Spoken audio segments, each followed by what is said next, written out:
Buenas noches, bienvenidos a un nuevo programa de Obsesine. Sí, me escucho con interferencia, ya empezaron las catástrofes. ¿Cómo andan?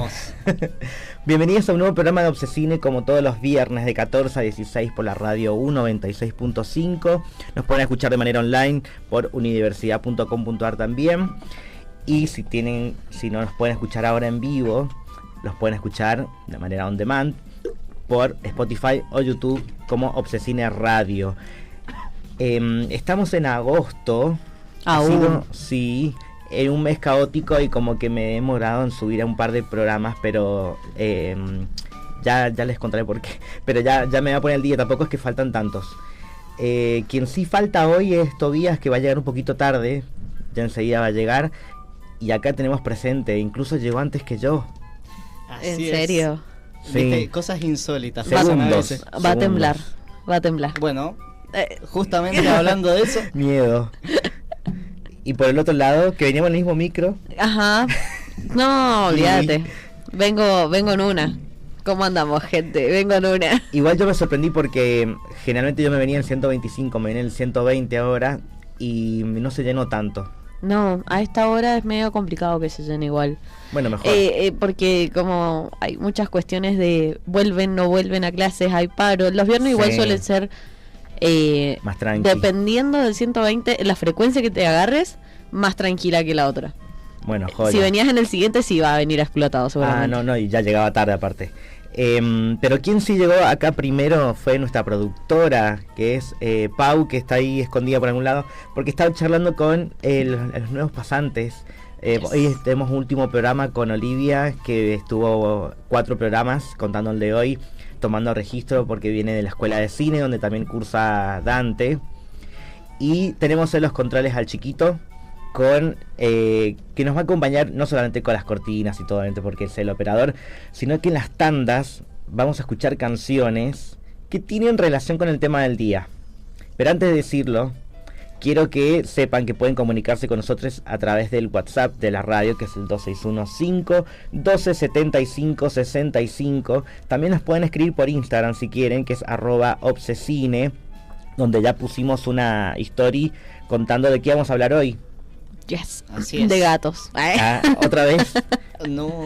De Bueno, catástrofes. Mi gata es un poco una catástrofe, porque sí, es una otro terremota. tipo de amenaza. Es una terremota ella. Pero no, bueno, vamos a hablar de esto, de catástrofes, que no nos vamos a limitar solamente a las catástrofes naturales, Claro. Sí. porque hay otro tipo de efectos. Yo creo que podemos hacer como una introducción de qué películas ustedes creen que podríamos dar como ejemplos sin mencionar las que vamos a desarrollar. El día después de mañana. Exacto, esa se nos salió de la lista. Esa es mi Podría haber favorita, estado full. En el bueno, el malo y el feo podría haber aparecido en algún momento. Sí, quizás en el feo, porque no a todo el mundo le gusta esa película. No. Sí, a mí tampoco. Pero, cuesta Sobre llegar. todo o sea, porque está ahí el mayor hater de Taylor Swift, Claro. Jake Gyllenhaal. Ajá. bueno. Ex Es ex. Bueno. Claro, yo cuando estuve buscando dije, uy, es verdad, falta esta película. Pero creo que podríamos haberla puesto, pero a la vez no sé si entraba tanto. Me parece Sí. que da para otro día. Sí, porque quizás, vamos a hablar de algo similar más adelante. Ajá. Sí. Exactamente. pero es muy, muy buena película, sinceramente. Yo no tengo tan buenos recuerdos. Yo siento que en algún momento me aburrí. Puede pero ser. porque a mí las superproducciones no es de Michael Bay. Pero alguien ay. similar a él Ay, seguro. no sé, porque no hay tanta explosión. Exacto, es verdad, no bueno, tiene mucha entonces- explosión, tiene más catástrofes de muerte, quizás muertes más trágicas esta película. Ok. Bueno, hay una que definitivamente no está en la lista, pero que podríamos considerarlo no como catástrofe natural, pero sí donde interviene un poco la tecnología y el mal trabajo del hombre, que es Titanic. Sí. Que tiene un montón de películas, no solo la del 98, que además es como, según lo que se dice, porque no se estrenó como remake, es una copia de otra película que tiene el mismo nombre de los años 40, por ahí. Qué raro, James Cameron. Ajá. También qué mala tenemos Inspiración. La Falla de San Andreas. Esa, con la mayor catástrofe ahí, que se llama La Roca Johnson. Exacto, que se rompe. También tenemos Rampage, podría tomarse como una catástrofe. Pero no es un kaiju. es un estilo de kaiju, no Es es un un kaiju, videojuego claro. Tenemos un montón, a ver. Twister, la de los que van a cazar fotos de tornados, y videos. Que hizo hace 2 años hubo una remake. Sí, con Glenn Powell y Sí. David Cross. Ay, ¿cómo es el apellido de Superman? Del actual Superman. Crossword, algo así, no me sale. Ni idea. También que también tiene una versión vieja. Que hay un montón, bueno, 2012. Hay una que es mi tocaya. Sí, igual esa yo la dejaría también para otro para más programa. adelante. Para más adelante. Hay una película que es mi tocaya, que es Dante's Peak, o El Pico de Dante. Mira. O un pueblo llamado Dante's Peak en España, sobre un volcán. Okay. Sobre un volcán en un pueblo Dante. Bueno, está Volcano también, que a mí me la hacían ver en la secundaria para hablar sobre volcanes. Sí. Incluso cuando estudié inglés en un instituto me hicieron ver la película en inglés, con subtítulos en inglés para entenderla. Así que me acordaba de qué se trataba, pero no sé nada de volcanes. Olvídate. Sí, me dio miedo igual porque digo, que aparezca en medio de la ciudad un volcán así de la nada. Yo pensé que estaban como alejados de la civilización y aparece de abajo de la tierra. Eso sí me dio miedo. Y bueno, hay una que la han adaptado también muchísimas veces a una historia real, pero que casi leyenda, que es Pompeya. Todo lo que sucedió, que también tiene que ver con un volcán. Es verdad. Pero me parece que también hay otro tipo de películas que no solo son catástrofes naturales, sino también catástrofes a nivel global, porque no tiene que ver con algo de la naturaleza, como un tsunami, como una tormenta, sino con, por ejemplo, la caída de un avión, como dije recién, el hundimiento de un barco. Exacto, con enfermedades inclusive tenemos. Sí, que enfermedades igual lo vamos a desarrollar también otro día, entonces por eso no quería dar esos ejemplos, pero sí tiene que ver a nivel global, que son las epidemias. Invasiones ¿De extraterrestres? de algún tipo termina siendo una catástrofe. Sí, hablamos de extraterrestres igual también. Estaba viendo un listado y también está el planeta de los simios. No sé si lo consideraría. Pero claro, sí, porque Si lo ciencia vemos ficción, desde el final para adelante, sí puede Claro. ser una catástrofe ahí. igual la ciencia ficción dentro del catástrofe funciona, porque todas las invasiones extraterrestres las podríamos considerar así. Sí. Tal vez algunos zombies que son medio catastróficos, Claro. como Soy Guerra Leyenda. Mundial Z. Ajá, soy leyenda, que es son más verdad. posapocalípticos. Pluribus podría ser una catástrofe, Pluribus. Claro, como Sí, serie tal de cual. una. Bueno, hay una parte que me gusta a mí mucho que quiero volver a mencionar, porque el primer capítulo del podcast de Obsesine fue sobre catástrofes. Y yo hice un apartado en este momento donde hacemos con la introducción de películas asiáticas. Porque nadie va a saber mejor que esa gente de catástrofes naturales, porque viven atrás de tsunamis o terremotos. Pobre. Y he visto varias y tienden a ir mucho al golpe bajo de que mostrarte primero las familias felices, que la madre que va a buscar al nene en la escuela y después viene todo lo terrible. Sí. Hay una que incluso fue un tanque en el cine porque fue muy taquillera, que fue Hyundai, o también conocida como Tidal Wave, que sería como un... no me va a salir el nombre, pero es como... no es la traducción de tsunami, pero es como tifón, algo así. Sí. Que te muestra la historia de muchos personajes en diferentes partes de la ciudad, hasta que uno de esos personajes, que es alguien que investiga terremotos, dice, hay un terremoto pero viene debajo del mar Claro. y esto va a ser peligroso. Y la segunda mitad de la película es la inundación de una ciudad gigante, de Seúl, y de toda la gente desesperada porque se van al último piso de los edificios para salvarse, pero ni así te salvas. Y es muy bajón. Y bueno, y después se ve, lo peor de todo es que no es que llega la catástrofe, es ver todos los efectos después, de la gente que perdió sus familiares, de gente buscando gente, y bueno, es muy tremenda. Por eso no me copa tanto este género de película, porque me desespera. O sea, me Bueno. desespera, y no en el buen sentido. Pero es que es el objetivo de la película también. No es para mí. Bueno, hay otra que me gustó mucho que se llama Exit, que es del 2019, la pasamos en algún momento en el microcine, que es la explosión de un gas tóxico y hace que tiemblen algunos edificios y empiezan a caerse. Y vemos la historia de una familia que estaba en un evento familiar, habían alquilado una sala en un edificio, en un hotel. Sí. Mientras sucede todo esto, Y es un caos, obviamente, porque están junto con todos tus familiares tratando de salvarlos cuando ves que la gente está desesperada y encima que hay un gas tóxico que todavía sigue siendo peligroso, además de que se cayeron los edificios. Sí. Otra que también me gustó mucho del 2016 que se llama Túnel, que es de un hombre que va en su auto pasando por un túnel y hay un derrumbe porque ese túnel estaba mal construido y queda atrapado. Sí. Y esto termina siendo como una noticia a nivel nacional y de cómo está bueno la parte de cómo trabajan los bomberos y los rescatistas. Esa parte está buenísima para verlo. Y hay una que es muy mala, pero muy mala, que se llama La Torre, que es del 2012, de un edificio, un rascacielos que está mal construido y empieza a caerse, y se ve toda la gente ahí que va cayendo.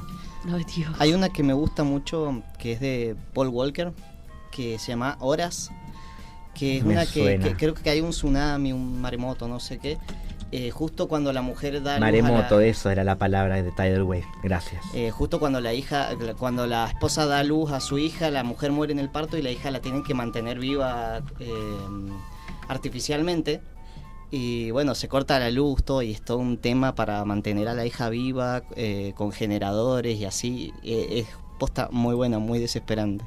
Mira, estoy googleando lo que acabas de decir y no me aparece la película, pero sí me aparece que Paul Walker ayudó mucho a personas que sufrieron un terremoto en Chile en el 2010. Se llama Hours o Horas Desesperadas, creo que era. Mira, bueno, y otra que quería mencionar también es Pandora, que es también una película, pero hay un momento que es muy desesperante, que es lo malo de algunas películas coreanas. Hay una, bueno, esto tiene que ver con las catástrofes artificiales por culpa del hombre. Hay una planta nuclear cerca de la ciudad, demasiado cerca de la ciudad, y por un problema de mal funcionamiento explota. Hay un terremoto. El tema es que tienen que evacuar, no solamente por el terremoto, sino porque es peligroso que suceda lo mismo que en Chernobyl, por ejemplo. Claro. Y hay personas que, bueno, son personajes que suelen aparecer mucho en películas coreanas y en las novelas, que los odias. Que son personas que no entienden la gravedad del problema y quieren quedarse donde están, cuando por orden nacional tenés que evacuar. Y hay una mujer que hay una de las peores escenas, porque hay un bombero que sabe que él, para poder solucionar un problema, porque tiene que entrar a la planta y apagar algo, pero si vos entras ahí estás expuesto a radiación y a un montón de cosas que sabes que no vas a sobrevivir. Claro. Entonces tiene que sacrificarse. Y la madre, bueno, estoy spoileando un poco, la madre de este chabón se entera de esto por las noticias y se vuelve para la planta nuclear. ¿Para qué, señora? Su hijo no se va a salvar. ¿Qué hace, señora? Bueno, y esto encima perjudica a un montón de gente, o sea, me hace hacer mucho. Pero bueno, en Corea del Sur tienden a hacer muchas películas así con muchos golpes bajos, donde te muestran, viste, como niños que sabes que tal vez no lleguen al final de la película y con cosas así que son muy crueles. Durísimo. Pero bueno, lamentablemente también son ciudades que han sufrido de muchas catástrofes naturales reales. En Japón, increíblemente han pasado por muchos tsunamis y que incluso se reconstruyen rapidísimo, que eso es lo increíble también. Pero no vamos a hablar de eso profundamente ahora, porque llegó el momento de otra catástrofe, que es, ahora van a colisionar dos películas enfrentadas y que se estrenaron el mismo año y que mucha gente dice que son muy parecidas, pero este es el momento de defender cada una en el versus.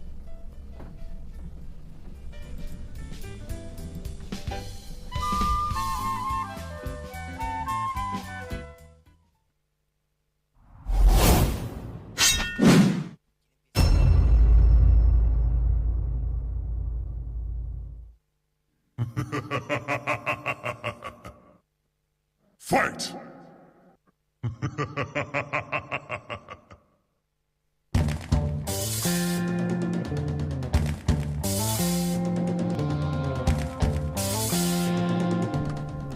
Ya con la canción empezamos fuerte directamente. ¿Por qué estamos escuchando Come Together? Es que entra dentro de esta película que voy a defender. O sea, Aerosmith es la base de esta película prácticamente. Y a ver, si decimos Aerosmith, decimos Armagedón. Sí, es así. Sí. No me quiero perder de una cosa. No sé qué cosa. Eso dice la canción. Pero bueno, a ver, la pelea de hoy es ¿qué pasa si mandamos algo gigante del espacio para destruir la Tierra? Es la base de nuestra discusión el día de hoy, me parece. A ver, ninguna de estas dos películas es mala. Eso ya de por sí está difícil, sinceramente. Dante se está tapando la boca, tiene cosas para decir seguro. Dante, cállate, porque de realismo no vamos a estar hablando hoy día. Bueno. Eso de catástrofe, no claro, se que todo puede pasar, o sea, no sabemos que si tiembla ahora vas a salir y vas a agarrar a tus cosas, no vas a ayudar, no sabemos, esto es una catástrofe cinematográfica. No voy a comentar nada. Bien, en Armagedón la premisa es, tenemos un asteroide del tamaño de Texas que viene hacia la Tierra, ¿qué hacemos? La respuesta es simple. Vamos a mandar a Bruce Willis y a un grupo de perforadores petroleros al espacio. ¿Es científicamente correcto? Seguro, no. Obvio. Sí, seguro. Sí. Absurdo, es lo primero que se te ocurre, además. Sí, pero hablando del lenguaje cinematográfico, es totalmente espectacular. O sea, solo en una película se te ocurre mandar a 12 chabones que no conocen nada, que no están preparados para nada, para ir a ¿cómo es que se llama? A través de un cohete, atravesar la atmósfera y destruir un asteroide, que comparado con astronautas que están años preparándose, inclusive físicamente, psicológicamente. Acá es literalmente, yo voy porque yo puedo y tengo la valentía. Y no sé si me puedes pelear tanto en esa parte. Y yo creo que sí, porque del otro lado tenemos a una película que se estrenó unos meses antes, en el mismo año, en el 98, que fue Impacto Profundo, con una película, no sé por qué se ríen así. No sé. Con protagonistas con muchas caras conocidas. Sí. Entonces ya voy a hablar del elenco. Pero ahí empezamos con una de las grandes diferencias, porque mucha gente dice que, viste que hay muchas películas que se estrenan al mismo año que tienden a hablar de lo mismo, sí. Que dicen como las películas gemelas. Porque a lo mejor alguien dijo, mirá, me enteré que están haciendo una película que se llama Armagedón, hagamos una parecida, la estrenamos antes.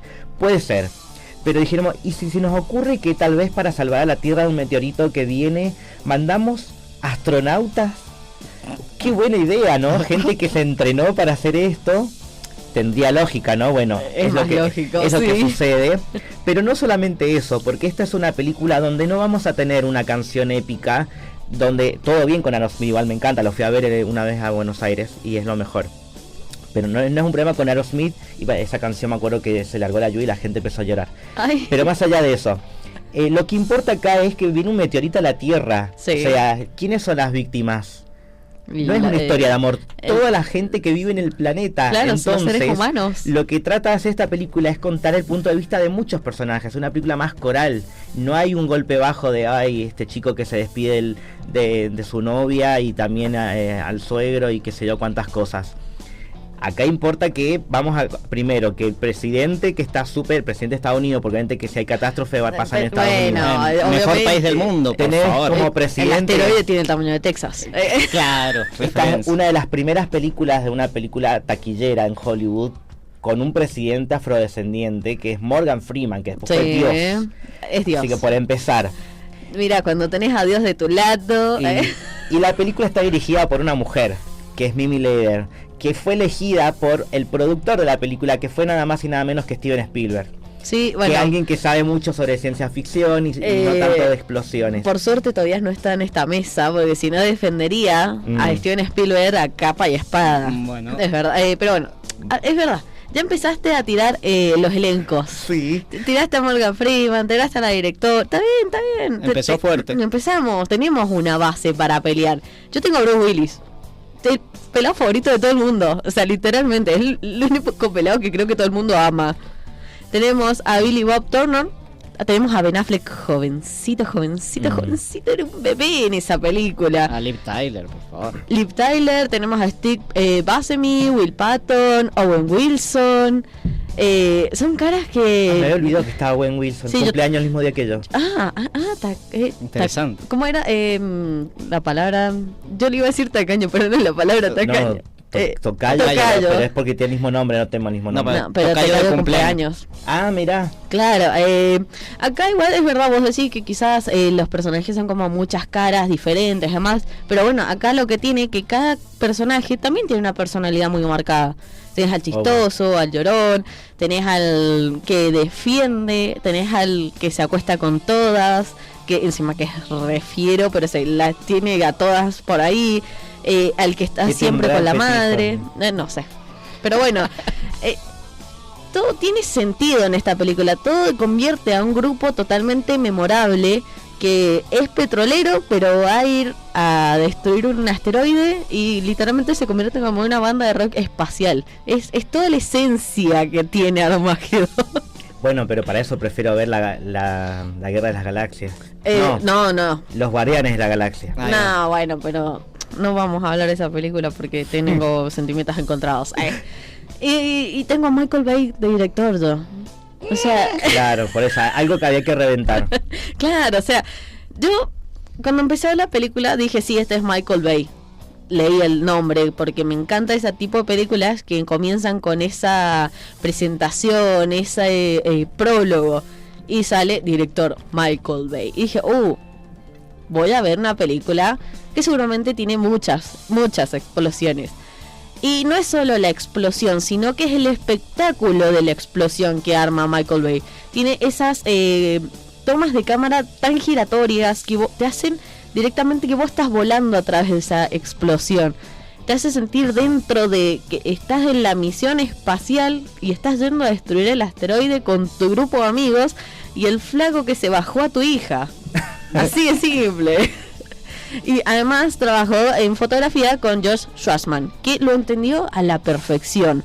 Trabajaron en una nave en base de momentos de lugares de la NASA directamente. Uh-huh. Trabajaron con cámaras Panavision y lentes anamórficos. Yo lo tuve que buscar porque son tomas como muy específicas que tiene esta película.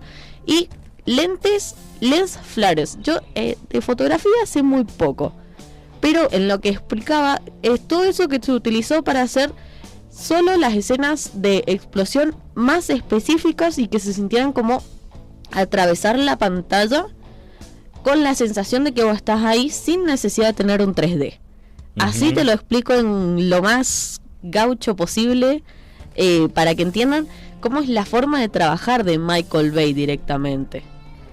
Sí, bueno, yo no me voy a meter con los efectos porque acá no busca la superproducción de reventar cosas y va más por el lado de lo humano, de cómo las personas nos preparamos para entender que puede que sea nuestro último día en el planeta porque va a explotar.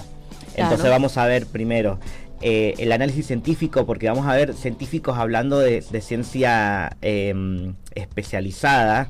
Vamos a ver astronautas que son astronautas de verdad. Vamos a ver decisiones políticas de cómo se maneja el gobierno para ver qué hacer en este tipo de cosas. Vamos a ver a la clase trabajadora viendo cómo voy a hacer, voy a pasar el último día de mi vida con mi familia, tengo que cruzar toda la ciudad cuando está todo evacuando. No es solamente ver, bueno, mandamos a alguien al espacio y que nos solucione todo. Acá hay algo mucho más profundo, porque son personajes que tal vez buscan la conciencia de entender de qué están hablando, porque es una catástrofe real y no solamente el efecto de las explosiones y la musiquita. Pero acá hay un trabajo de guión, hay un trabajo de actuación, hay un trabajo un poco más serio y buscado, y por eso yo creo que no estamos dando un ejemplo tal vez de cuáles son los mejores ejemplos de películas de catástrofes, no cuál es mejor película. No sé, vos estás sacando a cada rato el realismo, pero a ver, si el realismo hace que te falle un poco la conexión con el humano, el espectador, y ahí estamos fallando directamente. Armageddon conectó directamente con el espectador, hizo que la gente sintiera que tenía 18 días para poder salvar la Tierra. Y que Ben Affleck después se iba a convertir en Batman, o sea, ahí eran los inicios. Bueno, yo tengo al futuro Frodo ahí, así que... Bueno, pero ¿quién lo conoce a Frodo? Que se quede en la Edad Media. Pero, a ver, también vamos a la parte del sacrificio. Esta película tiene casi, o sea, tiene mi edad. yo puedo hablar del hacer spoiler de esta película. Obvio. Bueno. O sea, tiene 28 años la película, igual gente. Creo que todos la vimos. Se llama Armagedón, no se llama El día que salvamos a la Tierra. Claro, a ver.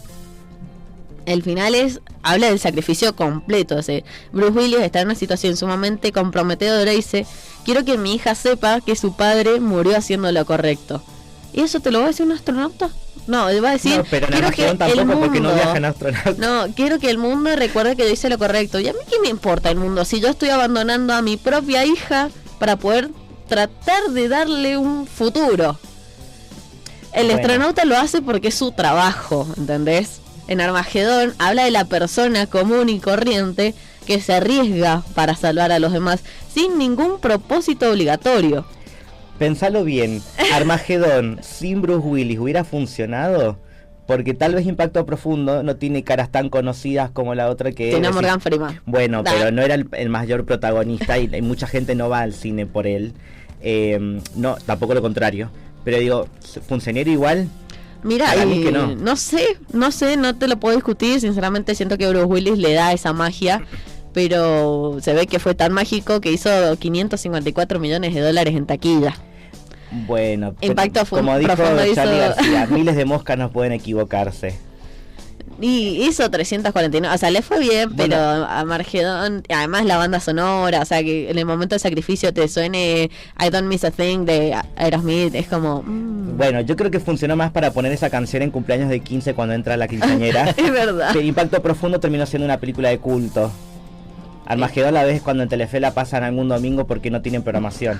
No sé, ya no la pasan porque son 3 horas de película. Además, larguísima. Pero yo creo que deberíamos dejarle la opinión al público. Que elijan cuál es el mejor blockbuster. Porque estamos hablando ya acá de blockbuster. No, estamos hablando de películas de catástrofes. ¿Y por eso? No cuál hizo más plata. No sé. Que lo decía el público. Por eso manden sus mensajes al WhatsApp de la radio 2615-1275-65. Y mientras tanto vamos a ir a la primera tanda y ya volvemos.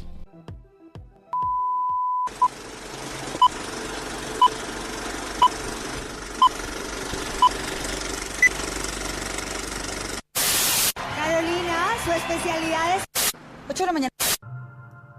Su tarjeta. Jessica, pues Demente. la funa es mía. Sorpresa.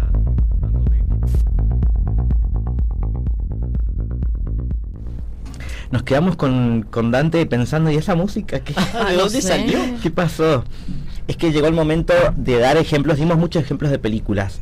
Ahora llegó el momento de dar ejemplos en formato serie y esa es la tarea de Kiwi. De hoy, por lo menos.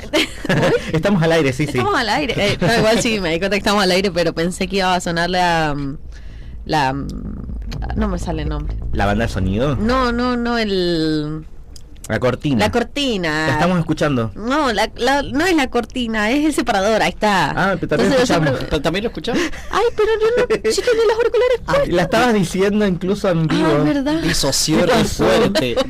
En vivo. Esta es una catástrofe en vivo. Chicos, entienden que estoy empezando la semana de cursado, me quiero... Pero hoy es viernes.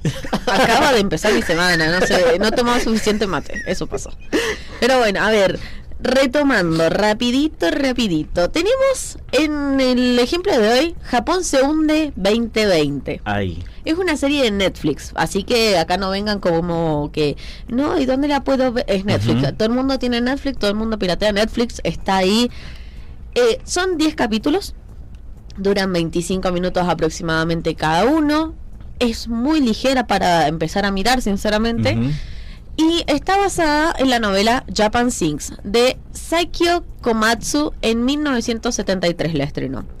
Ha tenido varias adaptaciones esta novela en películas y televisiones, pero esta es la primera versión que se hizo animada. Entonces dijeron, tenemos animación, tenemos catástrofes, podemos utilizar la animación para hacer la forma de expresión de una catástrofe total sin un límite. Porque claramente cuando tenés actores de carne y hueso, tenés ciertos límites de golpes, de dolores, cosas que no puedes representar a menos de que sea un cuerpo sin vida prácticamente, o un muñeco, y eso requiere mucho dinero para implementar.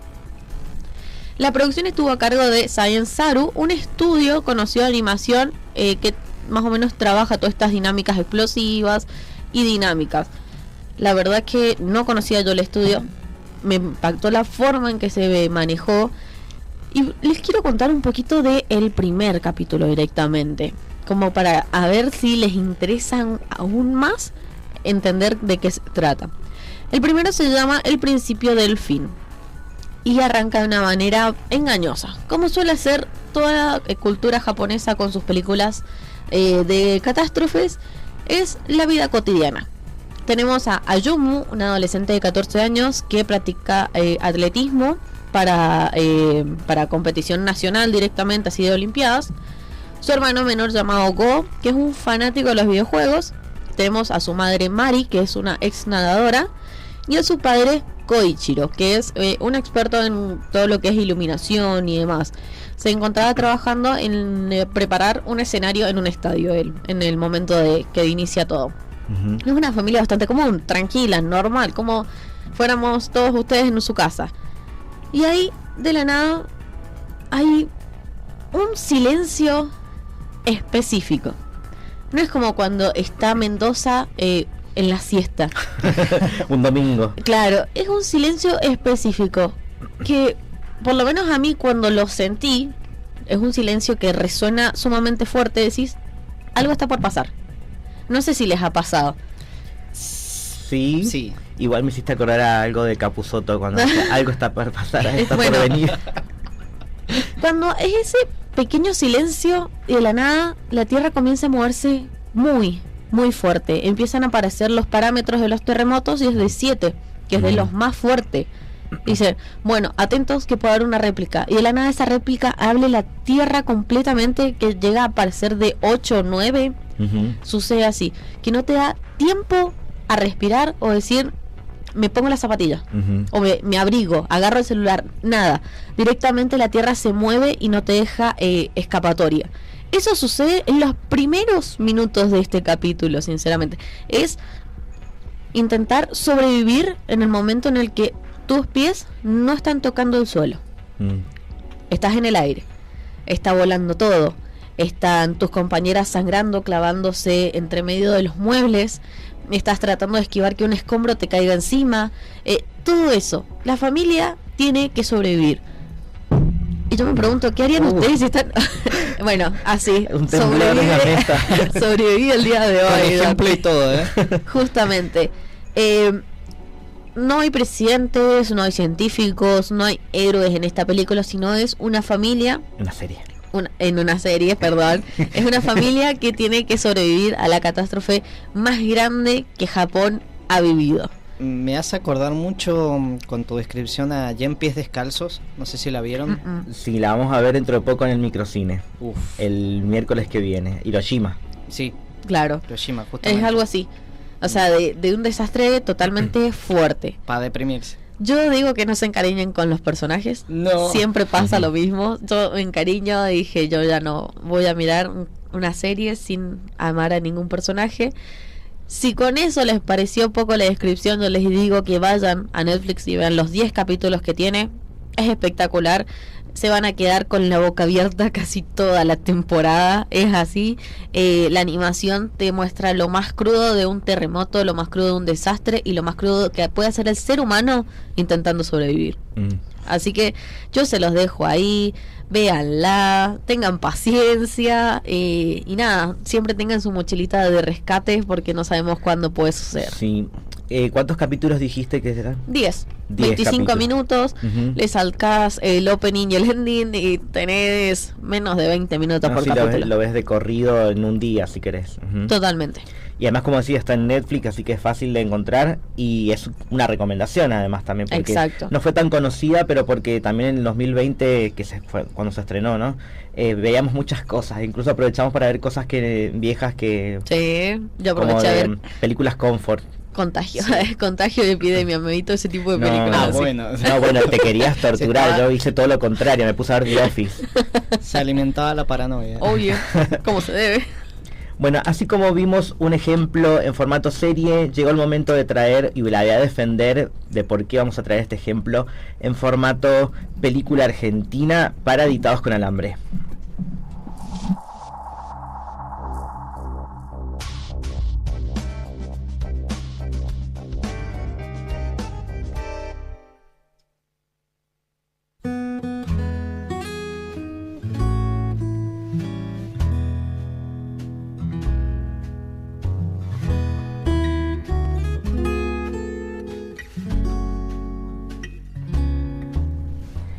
Volvemos y solamente quería decir, está todo bien con vos, Dante, pero medio tibio porque haces comentarios fuera del aire que podrías decirlo frente al micrófono. Pero me pregunté si es argentina. Y que odias las otras dos películas también. Ah, no, sí, yo lo iba a decir, pero pasa que no quedaba tiempo. Para mí Armagedón e Impacto Profundo las detesto las dos por distintas razones, pero eso. Bueno, pero no, animate y te invitamos a la mesa si querés. Sí, no tengo problema. No me siento, nene. Armagedón me parece exageradamente ridícula y Impacto Profundo realista y aburrida. No, en resumen, este programa me parece que no es para vos, Dante. Pero yo creo que estás describiendo otra película igual, que podría haber sido tal vez el ejemplo argentino. Porque recién dijiste, ¿es Argentina? Voy a hablar de La Sociedad de la Nieve, pero Dante preguntó, ¿es Argentina? Y la respuesta es no. Pero acá vamos a hablar de... Yo voy a dar mis razones de por qué está esta película acá. Perfecto. Y principalmente para que no esté Granizo. Esa es una de las razones. Bien. Segundo, porque en Argentina no tenemos este tipo de películas que se hagan mucho en nuestra producción cinematográfica. Pero sí tenemos en nuestra historia un hecho que sucedió en la cordillera y que fue muy caótico y que sucedió en la vida real en el 72. Y que hubo una adaptación de Hollywood en los 90 que hablaban en inglés cuando eran uruguayos los chicos que iban en el avión. Uruguayos. Y tomaban un mate por piloto. Además. Ahí estaba un joven. No, bueno, quieren unos mates y un mate por piloto, copiloto. Dios. Bueno, yo creo que esta película, primero voy a explicar por qué está con el ejemplo argentino y después voy a hablar un poco sobre La Sociedad de la Nieve, que se estrenó en 2023 y que está dirigida por Juan Antonio Bayona, que es español, y que justamente por él es que la película se considera de origen español, pero gran parte del elenco es argentino. Sí, tenemos al protagonista y a otros actores, personajes secundarios que son uruguayos, pero tenemos gran parte del elenco que es argentino y fue rodada en Argentina. Claro. En nuestra provincia, en Mendoza.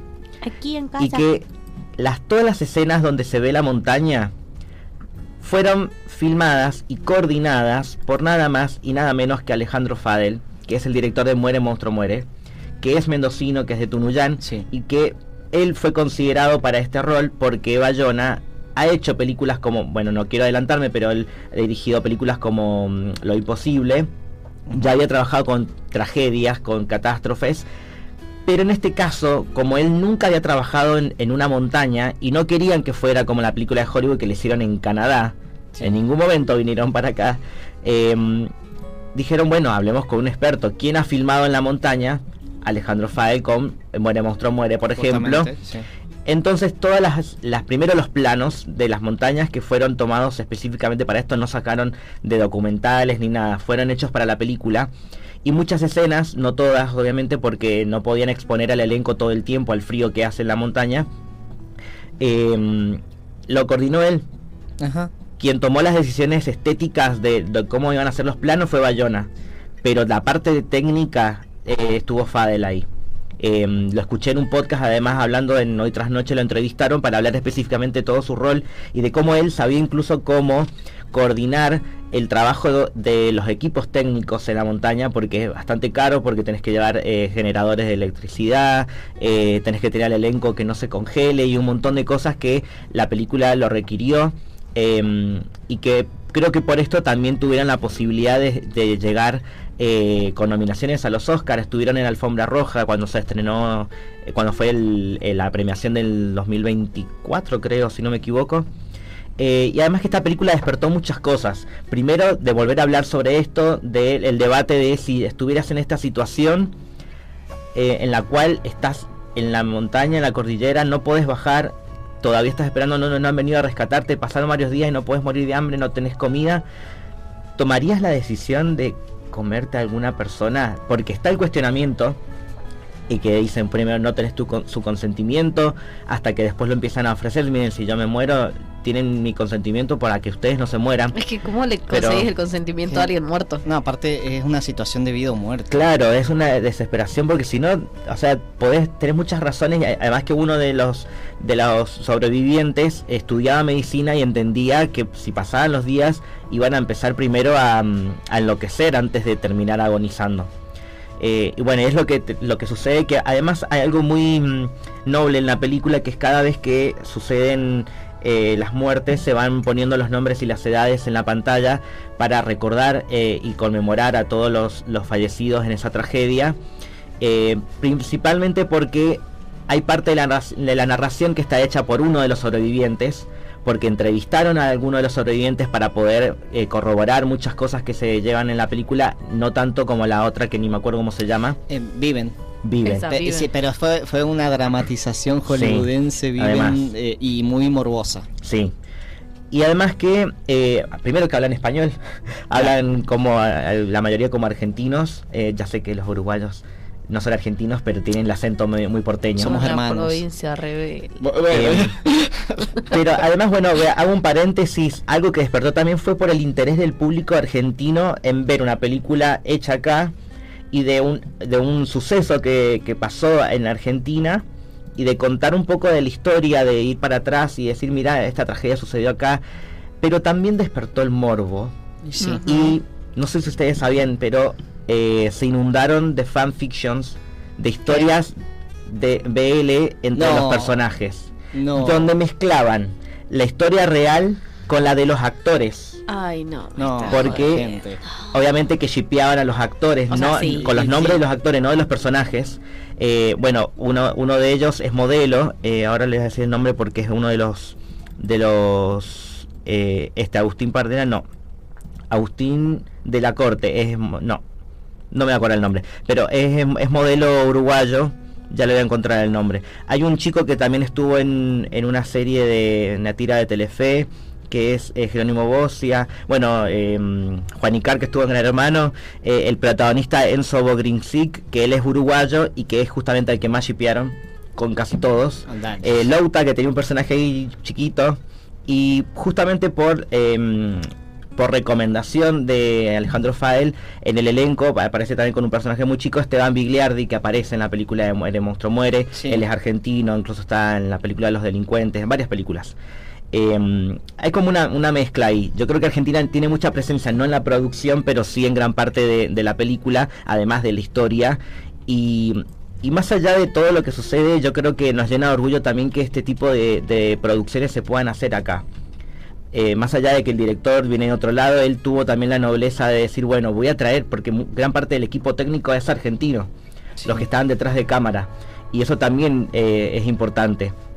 Es una producción de Netflix, de ahí vino la plata, pero yo creo que estamos en una especie de transición también donde las producciones están siendo apoyadas por las plataformas, ya que nuestra industria nacional está en un mal momento, por lo menos para la ficción.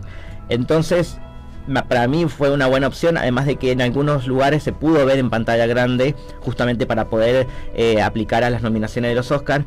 Pero es un buen ejercicio para trabajar primero lo que es entender cómo se hacen este tipo de producciones, porque hay un documental también de cómo se hizo la película, y por otro lado de cómo traer una historia trágica sin caer en lo morboso, si el público lo hizo, pero no la película. Y respetar justamente a todos las víctimas, y de que hoy en día, 3 años después, todavía estamos hablando de una película que no le podemos encontrar errores, y que por lo menos a mí me llena de orgullo. La película, obviamente que la historia es una tragedia, sí.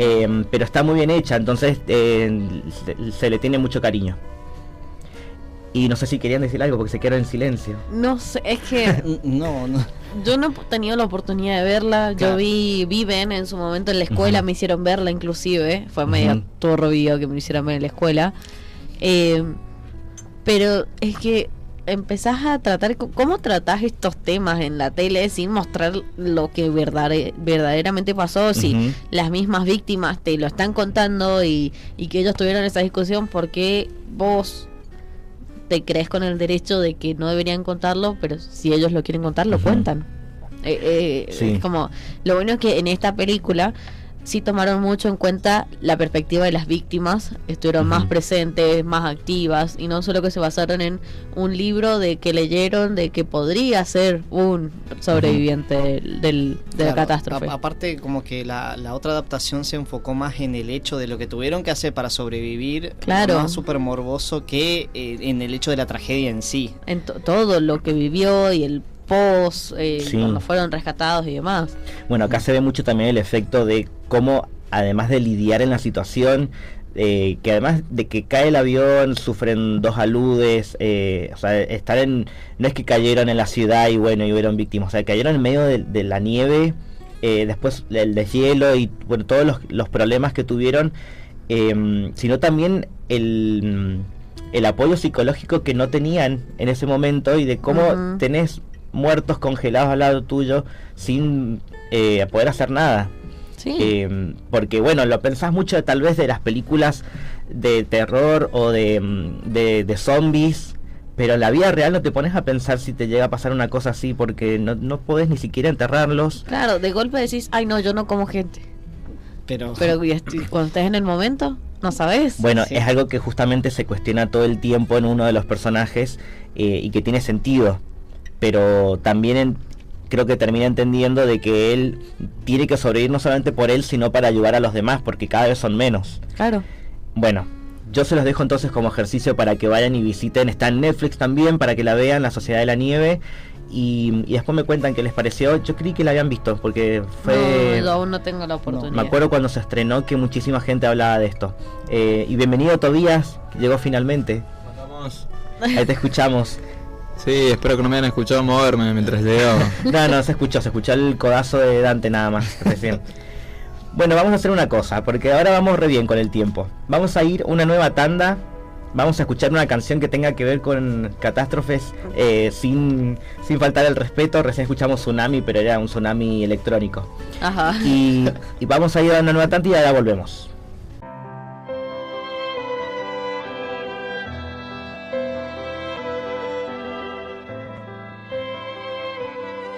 Hola, buenas tardes.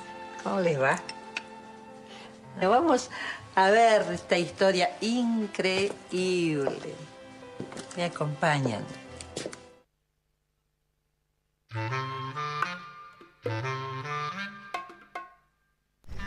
Ahí estábamos hablando justamente de que teníamos actividades que se van a suspender tal vez por el clima. Ajá. No quiero hacerme cargo de que estamos hablando de catástrofes y por culpa nuestra se suspendan cosas. Bueno. No va a ser un gran diluvio ni esas cosas, Esperemos.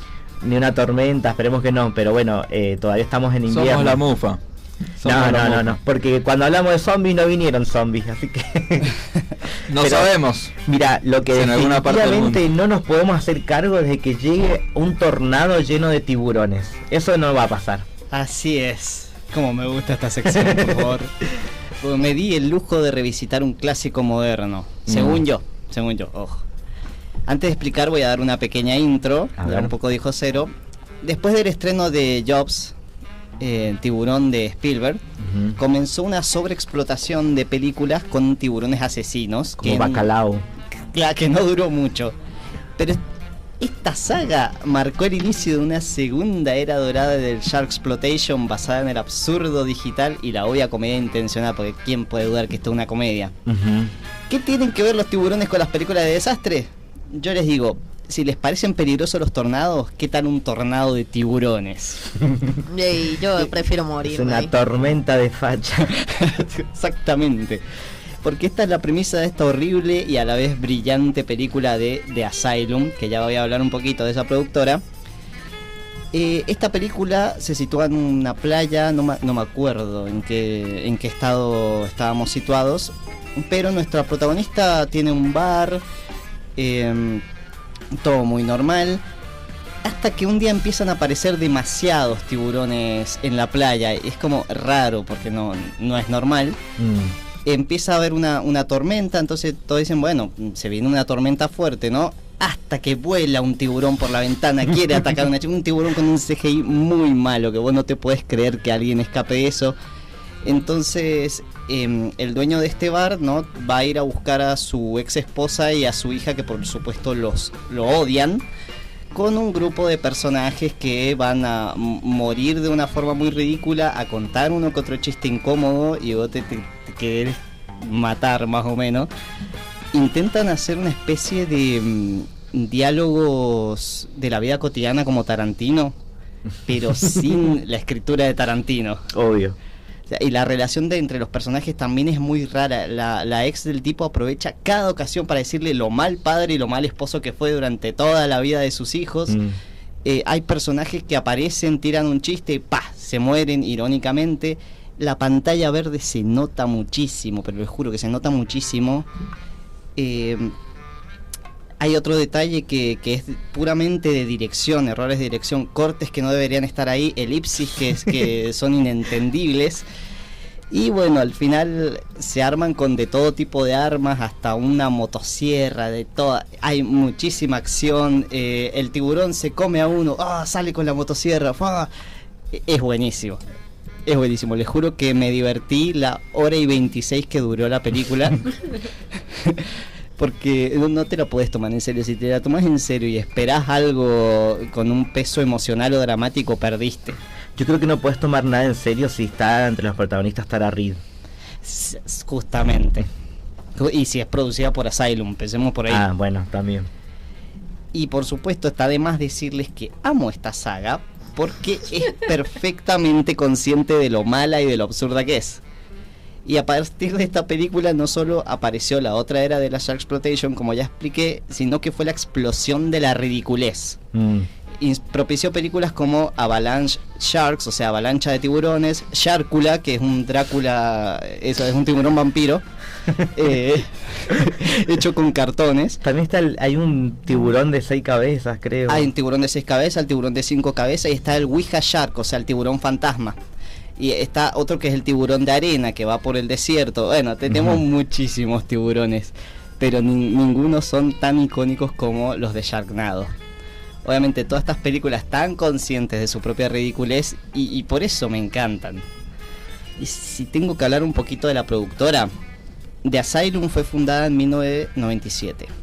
Hace películas de bajo presupuesto para video, chocolate por la noticia. La idea al principio era crear terror barato, puro serie B. Pero hoy es famosa por crear lo que se llama mockbusters. Si no sabe lo que es, son cintas con títulos y tramas parecidas a grandes éxitos de Hollywood para atraer un público despistado. O sea, son un poquito chantas. Me gusta el nombre igual, porque mock es como burlarse. Sí. Sí, entre sus variopintos títulos podemos encontrar Transmorphers o Atlantic Rim. Son bastante crueles porque usan los nombres de películas conocidas y le cambian alguna palabrita. Claro, porque así como parecen chantas, son bastante genios. Claro. Y obviamente Sharknado fue su película más exitosa y hasta su protagonista se consolidó como un héroe de acción dentro del serie B. Hay otro tipo de películas bastante ridículas que ahora no me acuerdo, donde ha hecho cameos y el de Sharknado, el de la motosierra, es como una especie de Ash de Evil Dead, pero de las películas malas.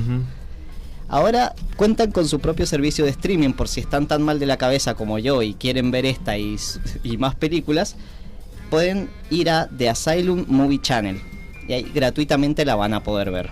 También está en YouTube. También está en YouTube. Sharknado y bueno, y en Prime Video. Y en la página rusa.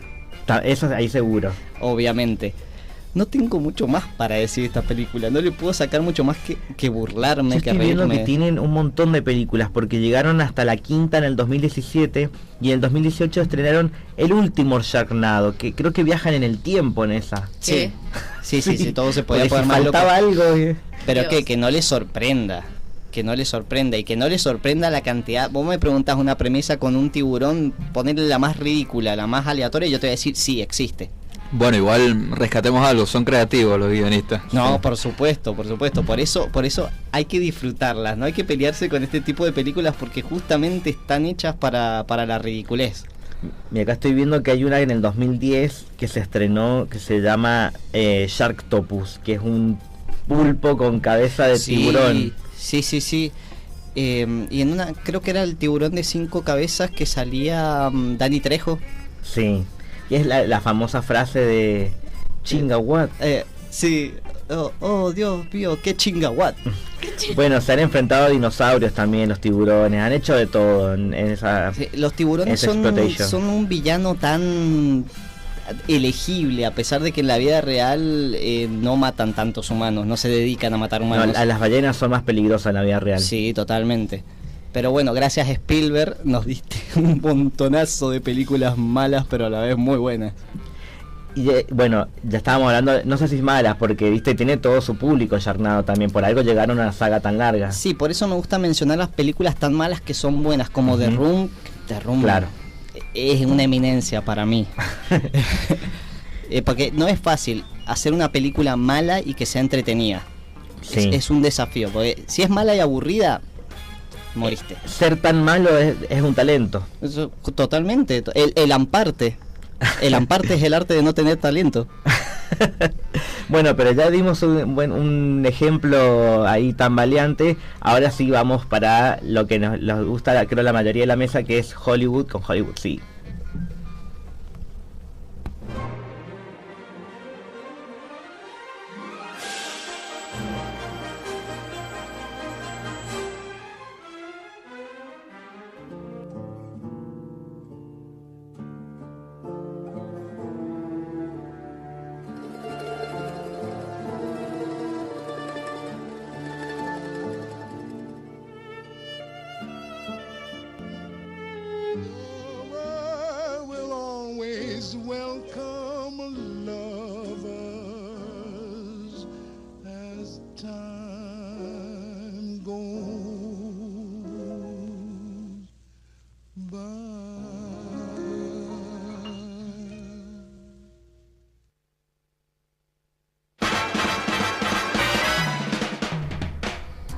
Esta película fue el debut de uno de los actores más queridos de la actualidad.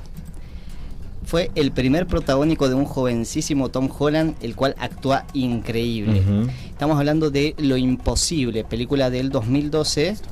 Ya que mencioné a Tom Holland, no puedo desmerecer a las dos grandes figuras que interpretan a sus padres, que son por un lado Ewan McGregor y por el otro, y me pongo de pie, la gran Naomi Watts, chica Lynch por excelencia. Ah, por eso, claro. Obviamente, a gran actriz. Lo Imposible está basado en la historia real de la familia Belón durante el tsunami del Océano Índico del 2004 en Tailandia. Muchas familias van y pasan sus vacaciones en Navidad, usualmente en complejos hoteleros de la zona.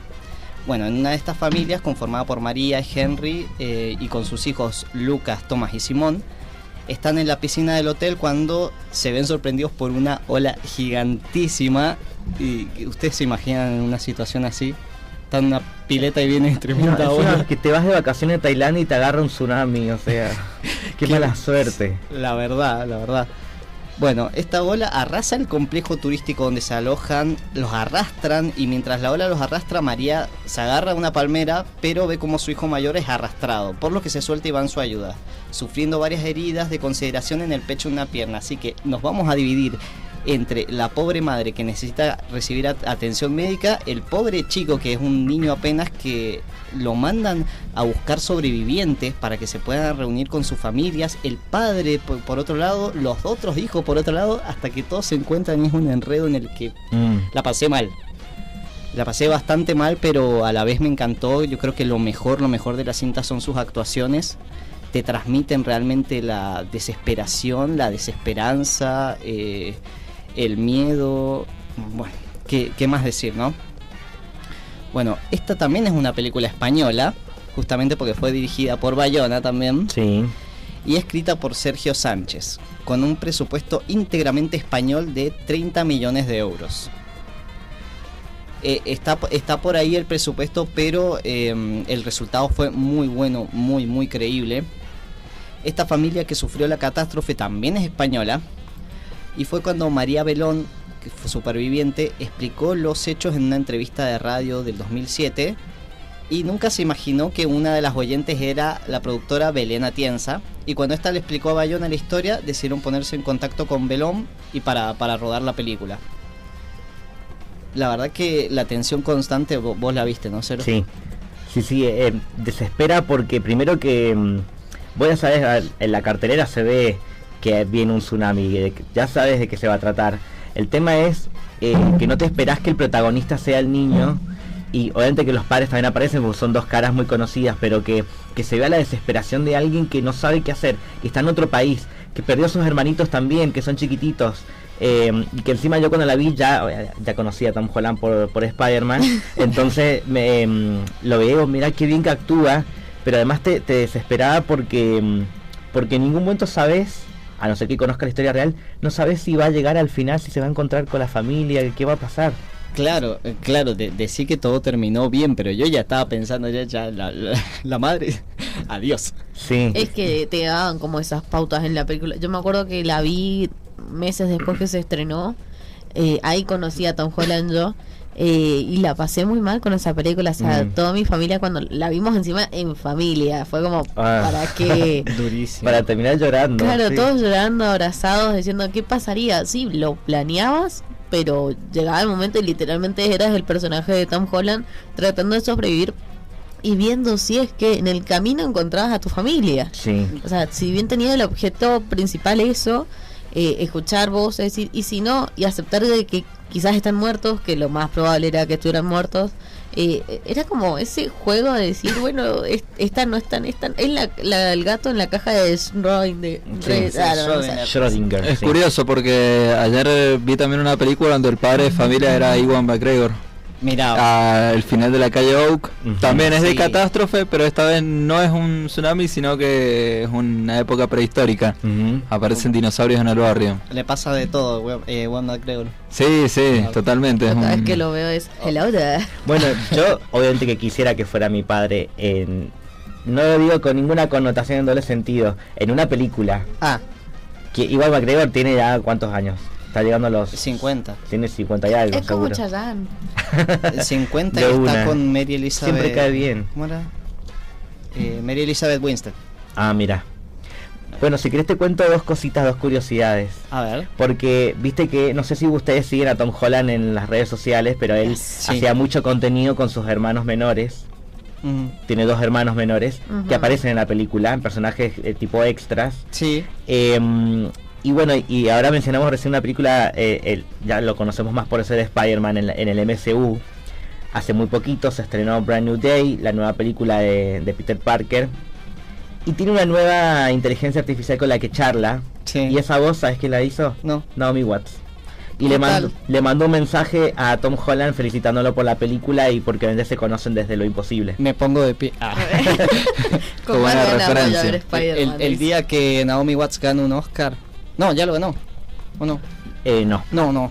No, me confundí. No, Pensé estuvo que- nominada, creo. Pensé que por King Kong, pero no. No, estuvo nominada pero no ganó, ya te digo Hay igual. muchos actores que deberían haberse ganado un Oscar, pero hasta que no la academia no haga una categoría especial para esos actores, Tiene como hicieron 57. con los coreanos. Si empezó con 32. Mirá, tiene 57, ¿no? Pero no parece. No, obviamente. Está re bien. Empezó. Estoy buscando acá, mira. Premios. Porque ha trabajado en televisión también. Sí. Como por Lo Imposible estuvo nominada justamente al Oscar como mejor actriz. Y también para los Globos de Oro. El día que le den un Oscar yo vuelvo a creer en la academia. Pero por ahora no tienen mi bendición. No, ha estado nominada por Lo Imposible y por 21 gramos, pero no ha ganado el Oscar. Ya me... Va. Ganó solamente el SAG, que es el sindicato de actores, y nada más. Y bueno, en festivales de cine, ahí sí. Muy decepcionado. Bueno, Lo Imposible ganó como mejor actriz en el Festival de Escritores Cinematográficos. Es que sí, se pasa. Me transmitió el dolor de esa madre. Aparte, el buen trabajo de maquillaje, que el verla postrada en esa camilla fue doloroso. Pero bueno, el que más destaca obviamente para mí es Tom Holland. Me transmite su desespero, también su alegría cuando encuentra a sus hermanos y a su papá. Es una película muy emotiva y la verdad si tienen la oportunidad y no la han visto, véanla. Se van a sentir mal durante toda la película, pero bueno, termina bien. Pues me hiciste llorar a Tobías, así que es emocionante. No, Tobías, no. No, me estaba sonando los mocos, perdón. Bueno, yo creo que ya es momento de, viste, vamos pasando la posta. Ha sido un programa en el que hemos ido uno por uno. Así es. Llegó su momento, porque hemos hablado de muchos ejemplos de catástrofes, pero traemos ahora una recomendación con el filtro. El siguiente algoritmo genera como resultado una película altamente recomendable, ya que no es una remake, ni adaptación, ni secuela, ni precuela o biopic, sino de guión original. Suerte con eso, algoritmo.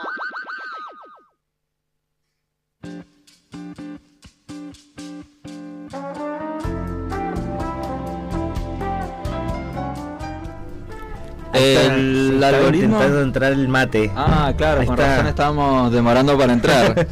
El algoritmo hoy les ha traído una película que es muy fácil de ver porque está en Netflix, así que no tienen excusas. Salió el año pasado, así que es bastante nuevita, ya lleva unos meses en la plataforma. Y bueno, son de esas películas que pones en Netflix sin demasiada expectativa, definitivamente. Y creo que de repente termina siendo una película bastante interesante también por lo que prometía la portada. Porque la verdad que no le hicieron mucha promo ni salió tanto en los top 10, viste, que están los semanales. Y la película que quiero recomendar es El Gran Diluvio. Es una película surcoreana que por ahí, para los que están más metidos en la onda de los coreanos, que están viendo películas, series, seguramente no la han dejado pasar, pero hay mucha gente que no la ha visto, estoy seguro. Se estrenó justamente en diciembre del 2025, así que a un mes nomás de ser 2026. La dirige Kim Byung-gu, el director del Terror Vive, y está protagonizada por Kim Da-mi, conocida también por Itaewon Class, que bueno, estoy poniendo a nombrar mucho por ahí, capaz que también salen ahí, la recuerden por El Juego del Calamar y por otro de los actores también. Pero bueno, no importa. Vamos a ir de qué trata la película. Es de la película de la bruja. Exactamente. Sí tiene un elenco bastante interesante, la verdad. Bueno, estamos en un futuro cercano. Hay una inundación gigantesca que está arrasando con todo el planeta. Y una ciudad tan grande como lo es Seúl queda prácticamente cubierta por agua. Me hizo acordar un poco a lo que estabas nombrando justo Imposible, con el tema del tsunami y todo esto. Pero esto lo lleva a una escala por ahí más chiquitita porque no vemos todo derrumbándose ni destruyéndose, sino que nos situamos solamente en un edificio. Y en ese pequeño caos conocemos a Ana, que es un investigador y madre sobre todo, que queda atrapada junto a su pequeño hijito en un edificio donde poco a poco comienza a convertirse en una trampa mortal también. Y acá aparece también una idea muy simple y efectiva en la película, que es que el agua va subiendo. Y ellos tienen que subir con ellos, obviamente, porque si no se quedan ahogados. Y ahí, bueno, también empiezan un montón de peleas, porque toda la gente que vive ahí también quiere subir. Así que también hay como un conflicto social ahí, moral. No quiero contar mucho acerca más allá de esto, porque la película puede tratar de eso, una inundación. Porque por eso la gente la vio, yo la vi justamente por eso, porque era una película de catástrofes. Pero a medida que vas viendo descubrís que no es esa la historia. Y tiene... sí, parece una película de supervivencia de una madre tratando de salvar a su hijo mientras todo el mundo se está inundando. Pero después aparecen elementos de ciencia ficción que están bastante interesantes y empiezan a cambiar los hilos de la película y te va llevando a otro lado. Y ahí está justamente la razón por la que meto esta película en filtro. Si bien es una película de catástrofe, pero no solamente busca ser una película de catástrofe con edificios cayéndose y millones de litros de agua destruyendo y matando y ahogando un montón de gente. Probablemente hay muchas películas que ya también lo hacen, pero esta es una película totalmente original y relativamente poco conocida, que intenta hacer algo distinto con un género que es bastante usado, pero lo reversiona de otra manera que le da otro sentido. Hay un dato particularmente muy curioso que dijo el director en una entrevista, que según explicó que debajo del espectáculo de la ciencia ficción hay una pregunta mucho más interesante que él se hizo y que basa toda la película sobre esto, es de qué es el amor y de dónde viene. Acá el diluvio funciona como una amenaza, sí, pero también funciona como una especie de prueba hacia los personajes que interceden en la historia. ¿Qué hacemos cuando el mundo se termina? ¿Qué estamos dispuestos a hacer por otra persona? Acá Corea del Sur también viene demostrando hace años que es muy capaz en el cine y que puede agarrar géneros muy conocidos y darle una vuelta de rosca totalmente distinto. No necesita inventar nada de cero. El concepto de la catástrofe ya existe. Lo interesante es ver cómo combina la supervivencia, el drama familiar y la ciencia ficción con el misterio. Al final de la película estoy seguro que si la ven no van a entenderla. O sea, van a tener que buscar el final explicado, claro, algo así, porque es bastante ya me dijiste no vas a entender complicado. El final, ya me compraste. Es bastante complicado. No, me gustan las películas que no entiendo, decían. Claro. No, y que aparte si lo ven con la familia, calculo, no sé si con amigos es la mejor opción para una peli, pero qué sé yo, ponen una película y están viendo la familia, después yo me quedé calculando ahí con mi vieja, mis hermanas, que me preguntan, no entendí la película, y yo les decía, y para mí ¿qué fue esto? No, pero para mí fue esto, y después, viste, tenés que buscar un video de YouTube de final explicado, un reel, qué sé yo. Es que eso es lo lindo, armar teorías, dar tu propia interpretación, porque al final la película pasa a ser del espectador. Exactamente, yo creo que esto es una película que pasa a ser medio también del espectador. Así que bueno, dicho esto, se las dejo como recomendación. El Gran Diluvio se llama. Mira, acá estoy viendo que, porque no hay mucha información del director en Wikipedia, pero acabo de encontrar que el director es el director de la película de Terror Live, que es una película que me encanta, porque... Cada vez sabe que decía el terror. Claro, no está basado en historia real, obviamente, pero es de la historia de un periodista que está en un noticiero en vivo y lo llama un terrorista que le dice que va a matar al presidente y no puede cortar la llamada porque si no lo hace. Y la película está contada casi en tiempo real de todo lo que tiene que ir haciendo para salvar al presidente y además, bueno, amenaza con otras cosas. La película es espectacular y encima ganó muchos premios y el protagonista es uno de los mejores actores. Sí. Entonces, y es el guionista además, entonces me imagino que debe tener, viste, como esos plot twists que tiene plot twists que están buenísimos, como digo, coges así, pero ¿qué? Llega a la mitad de la película y pareciera que hubieras visto 1 hora y media de película y decís, che, pará, acá termina, no, pará, que empieza otra película. No, es raro de explicar, pero bueno, esto también es algo que está bueno recalcar de Corea del Sur, que lo ha hecho con otros géneros como Tren a Busan, género también rehusado de zombies, y una película bastante simple, con una premisa sencilla, logra también ser una película mundialmente reconocida, de ser una de las mejores de zombies justamente. Sí, ahora me dieron muchas más ganas de verla. Yo sé que en algún momento me apareció, viste, cuando esos próximos estrenos en Netflix, pero no la vi.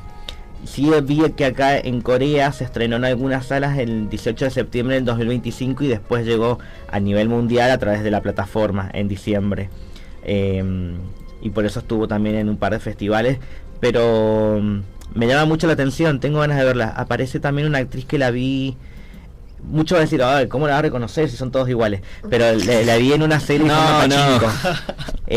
Yuna, en Pachinko la vi, que me encantó esa serie. Así que tengo más ganas de verla ahora. Mirala y después me decís qué tal, si la entendiste al final, bueno, la primera conclusión que sacaste. Después te digo, mira que ahora se viene un fin de largo, así que ahí tengo para ver. Lo que también tenemos ahora es la última tanda, vamos a escuchar una canción y después volvemos con la última media hora de Obsesine.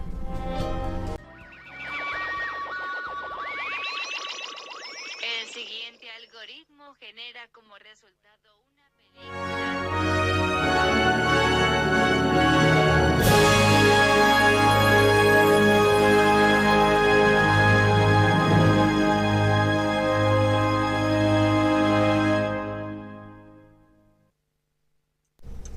De vuelta yo. Me escuchan por dos seguido. Una y después la otra. Bueno, ya que yo no me adherí a la primera charla que tuvieron ustedes tres acerca de catástrofe, capaz que vamos a repetir algunas cosas porque como no estuve yo... Bueno, vamos a ver. Vamos a ver. Okay. Porque sinceramente estaba pensando en qué título le pongo a esta cápsula. No se me vino ninguno, la verdad, ingenioso, así que lo dejamos ahí, el cine de catástrofe, listo. Ajá, yo les hago una pregunta. Cuando ustedes piensan en películas de catástrofe, ¿qué se les viene a la mente? Gente corriendo y desesperada. Desastres naturales usualmente. ¿Qué más? Muertes. Sí, ciudades destruidas, tsunami, gente corriendo, muerte, de todo. Pero hay algo muy interesante detrás de esto, es que acá estas películas no solo muestran qué puede destruirnos a nosotros como raza humana, sino que también muestran qué teme la sociedad en cada época. Que eso me parece particularmente interesante porque es como seguir una línea del tiempo. El miedo cambia y el cine también cambia con él. Lo vimos en los años 30 con la llegada, de la Primera Guerra Mundial y el miedo que tenían los alemanes ante esto, que empezaron a generar monstruos en el cine. Y con esto representaban el miedo. Y desde los comienzos del cine también recreaban terremotos, incendios, naufragios, desastres también. El cine mudo usaba maquetas, decorado, miniaturas, trucajes de cámara y montaje. Como no existía el CGI también en esa época, había que engañar al ojo de una manera más artesanal. Acá tenemos al padre, que es Méliès, que creó un montón de recursos que se empezaron a utilizar para la época. Acá las miniaturas fueron fundamentales, permitían destruir ciudades en escala reducida. El desafío era lograr que el espectador justamente olvidara que estaba viendo un modelo. En películas como Godzilla se puede notar en el detrás de cámara, y muchas otras películas que ahora no me puedo recordar, pero que han hecho literalmente han recreado ciudades de escala. Maquetas increíbles. Exactamente, hay un... En Armagedón. En Lilo y Stitch. No, te me adelantaste. Stitch lo hizo en Lilo y Stitch. Es verdad. Lilo y Stitch lo hizo una referencia justamente. En el live action, otra película también que rompe los castillitos de arena. Una referencia, a Godzilla justamente. El gran boom también llegó en los años 70. ¿Por qué? Porque películas como Terremoto, Las aventuras del Poseidón e Infierno en la Torre convirtieron el desastre en espectáculo. Y de acá aparece un dato increíble, es que Terremoto del 74 utilizó un nuevo sistema de sonido que se llama Sensurround. Es un sistema que hacía vibrar físicamente la sala mediante sonidos de muy baja frecuencia.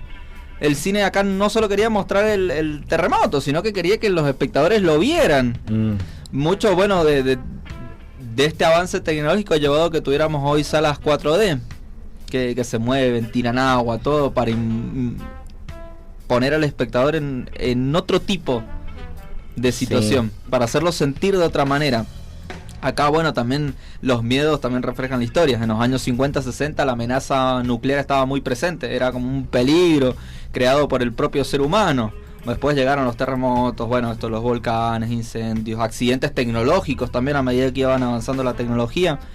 Otra época muy curiosa que fue cuando estaba el tema de la guerra entre Estados Unidos y Rusia, que empezaron a utilizar un montón de películas de alienígenas, extraterrestres. Pero y acá que venía, que los extraterrestres eran la alegoría, que eran los rusos, infiltrándose en el gobierno estadounidense. Y hacía causar pánico a la gente de esa manera. Acá vemos que el cine ha adoptado distintas maneras de contar estas problemáticas en el cine de catástrofe, ya sea que lo mezcle con otro tipo de géneros, si es artificial, tecnológico o fantasioso. En las últimas décadas también ha cambiado muchísimo, porque en los años 90 el género volvió con muchísima fuerza y con nuevas herramientas, que eran los efectos digitales, el CGI. Justamente acá Cande nombró Armagedón, también este Impacto Profundo. Llevaron las amenazas a otro tipo de escala. Ya no había que construir una ciudad entera en maquetita, sino que había que recrearla digitalmente con CGI. Acá en Armagedón ahora, si vos la ves hoy en día, se notan ciertos modelos de 3D. También era una película de explosiones que no la podía hacer otra persona que no fuera Michael Bay. No, claramente. Pero ha envejecido un poco, pero acá también nos muestra la evolución de la tecnología en el cine. Esto de construir digitalmente los escenarios. Acá la tecnología también permitió algo mucho más grande, que era ampliar nuestra imaginación. El cine pasó de destruir una habitación, un barco, a un edificio, a ciudades enteras también, países inclusive. Hay algo que me parece también interesante, que después de los 2000 ya se había inventado todo esto que se podía inventar, y todas estas catástrofes como cambio climático, pandemias, crisis ambientales, colapsos sociales, que ya estaban funcionando y que los reversionaron a otro modo de contar estas catástrofes, como No mires arriba, esta película de Contagio, o una que me gusta muchísimo a mí, que estaba pensando traerla del filtro también, que era Buscando un amigo para el fin del mundo, que trabaja con Steve Carell, que son otras películas que son menos espectacular visualmente, las amenazas de la catástrofe, pero justamente por eso también se sienten más cercanas. Exploran otros géneros como el romance en el fin del mundo, el drama en el fin del mundo, el drama familiar, la moralidad social también. Y esto no lo hace menos películas de catástrofe, todo lo contrario, creo que reversionan a contar otras historias. Y esto es muy bonito, ¿no? Porque acá existe también una diferencia generacional. Bueno, hemos hablado de los años 30, 50, 60, 70, 80, 90 y siempre el cine ha tratado de representar un miedo cotidiano. Y bueno, también la gente, los guionistas y los espectadores han cambiado el tipo de consumo también. Sí. Para alguien que en los 90 un meteorito podría ser un gran espectáculo, hoy quizás le resulte más inquietante imaginar en una pandemia como lo que vivimos recientemente, que fue lo del COVID. Un desastre climático, tal vez un avance tecnológico como la inteligencia artificial, en cómo se nos puede ir de las manos. Así que bueno, esto es algo curioso también de pensar cómo se movió a lo largo de estos últimos 100 años. Y bueno, el cine de catástrofe creo que funciona también como cierto tipo de espejo hacia la sociedad y a la gente, los espectadores, los realizadores audiovisuales. Cambian los efectos, cambian las amenazas, cambian las maneras de generar con este tipo de tecnología, pero el miedo siempre está presente. Que bueno, es el miedo justamente del humano a extinguirse, a morir y a querer sobrevivir. Lo aprendimos a reflejar de distintas maneras, de distintas temáticas, pero siempre es lo mismo. Y ya con esto doy por cerrado, porque no se nos va a ir el tiempo. Bueno, ese miedo va a estar igual porque como muchos son catástrofes naturales, pueden pasar. Entonces, porque bueno, los extraterrestres tal vez decimos, bueno, tal vez no existen, los zombies no van a venir, pero las catástrofes sí. Y no avisan. Hace poco, bueno, sucedió en Colombia y en Venezuela. Bueno, tragedias también, ya con aviones por suerte no pasa, pero puede pasar. Y tsunamis cada tanto aparecen en Asia más que nada. Bueno, en Estados Unidos también hubieron, en México, en el Caribe, en Chile. Bueno, Chile también es una zona donde han habido muchas inundaciones. También acá en Argentina hay zonas que pasa mucho. Hace poco hubo un temblor acá y yo estaba justo en el subsuelo y sentí como que movía en el techo. Y dije, no están llevando carritos. Dije, nunca había agarrado un temblor estando yo abajo del temblor. Fue rarísimo. Qué loco. Bueno, justamente el martes que viene en mi trabajo tengo una capacitación para ante los sismos. Y en Mendoza está bueno que cada tanto se hagan para prevenir, más que no prevenir, para estar preparados, porque no se pueden prevenir, pero sí prepararte para este tipo de casos, y incluso porque si trabajas con muchas personas, cómo ayudarles a que puedan salir y estén a salvo. Así que es como una alarma también que hablemos de estas cosas, porque no creo que en Argentina, en Mendoza, sí tenemos el viento sonda, pero no llega a ser catástrofe. No, pero sí trágico. Veces sí es verdad. Podríamos exagerarlo en una película, el viento sonda. Estaría bueno igual, sí. Igual hubieron acá terremotos hictóricos que han destruido la provincia. Bueno, sí, hace bastante, hace 40 años. Claro, que cerraron el subsuelo que tenían abajo porque se derrumbó todo. En el 2010 también el terremoto de Chile, que acá se sintió fuerte. Acá se sintió, sí. Hubieron dos fuertes terremotos de Chile que acá uno fue en la madrugada, creo que ese fue el del 2010, y después hubo otro que fue en plena tarde, que fue tipo 6, 7 de la tarde, que fue relativamente como parecido a 1 año, 2 años de diferencia, creo que fue. Puede ser, sí. Que en las eras se notó bastante el paso del terremoto porque se levantaron las calles. Muchas de las calles se terminaron quebrando, pero para arriba directamente. A mí me agarró en el micro ese. Ay, fue horrible, nunca me había pasado. Espero que no le pase a nadie porque es horrible, horrible. Sí.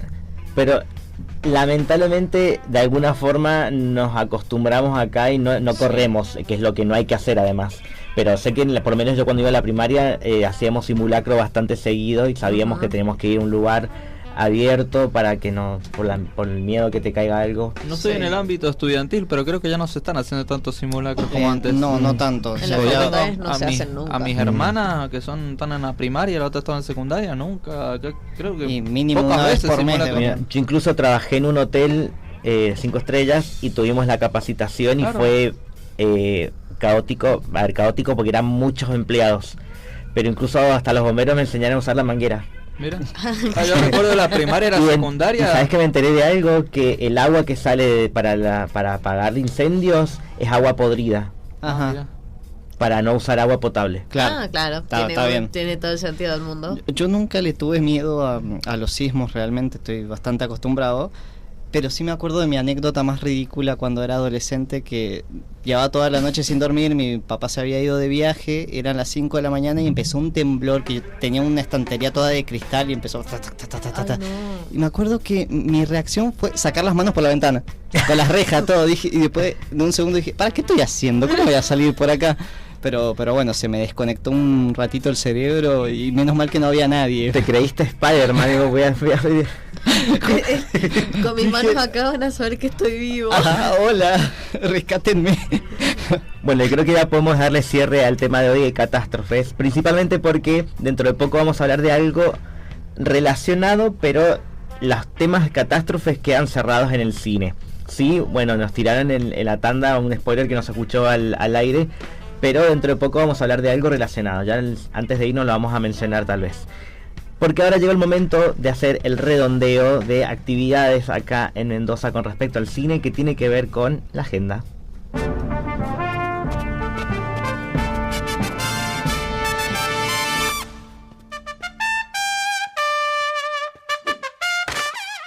La agenda cultural.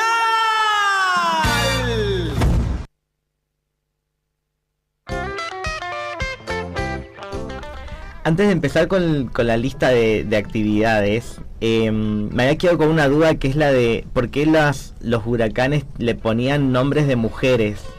Y lo busqué, y tiene que ver con una tradición militar de los años 50, que le ponía a los científicos nombres de sus esposas para identificarlos, porque era como la manera más rápida que tenían ellos. Es como los asteroides o meteoritos que ves, el primero que llama y lo reclama le puede poner el nombre que quiera. Bueno, eso pasaba con los meteorólogos de ese entonces, que se especializaban en huracanes, y por eso escuchamos más temprano una canción que se llama Oh Katrina, que tiene que ver con el huracán Katrina, que es uno de los más famosos, pero también están conocidos como Patricia, Audrey, Dolly y Hannah. Qué romántico, una dedicatoria así. ¿Vos crees ¿quién que te la hace? fue romántico? Vaya a saber por qué decidieron ponerle el nombre. Por eso digo, qué romántico, qué dedicatoria. No sé, viene mi pareja y me dice, mi amor, le puse tu nombre a un terremoto masivo que mató 10.000 personas. Encima vos estás más relacionado a algo demoníaco, tu nombre, Dante, ¿o no? Ajá. Claro, dantesco. Claro, así que no sé si estaría bueno que tu nombre sea algo de una catástrofe natural, porque ahí veo que es más que nada apocalipsis. Depende creo. de cómo termine, ¿no? Claro.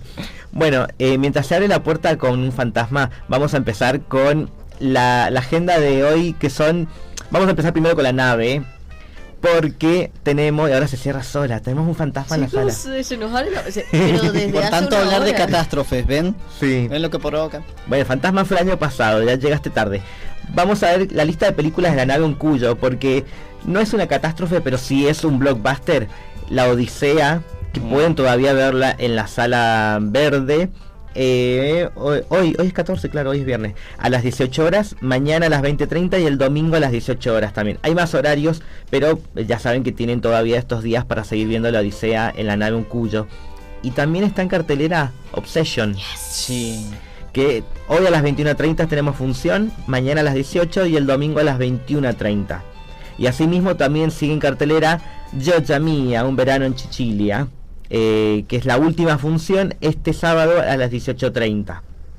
Pero además quería recordarles, porque estuvimos presentes en el Grava 2026, que se llevó a cabo un preestreno de una película que ahora vamos a poder ver como parte de la cartelera, que es Los Caminantes de la Calle, esta película dirigida por Juan Martín Xu, que es una de las películas de cine independiente que también estuvo en el Bafisi de este año, y que es el director de, por ejemplo, La Salada, La Luna representa mi corazón. Vamos a poder verla este sábado a las 21 horas, sábado 15 de agosto, en la Sala Azul. Y aprovechemos para también mencionar que estuvimos presentes en el Grava la semana pasada. Agradezco mucho a la gente de la organización de la nave en Cuyo, estuve ahí como jurado, fue mi primera experiencia, fue muy raro. Encima el último día cuando se entregaban los premios estaban, bueno, menos Dante, estaban todos los demás, bueno. Y cuando me presentaron empezaron a gritar, especialmente la productora, y me sacaron todos gritaban. Aproveché para sacar una foto con el premio. Pasaron cosas, hubo un poquito de vino en el medio. Además de eso, bueno, hubo una degustación de Chac Chac que estuvo bueno. Yo para disfrutar la experiencia, porque más que los stickers no me lleven otra cosa. Y yo tengo mi sticker de zorrito acá en el celular.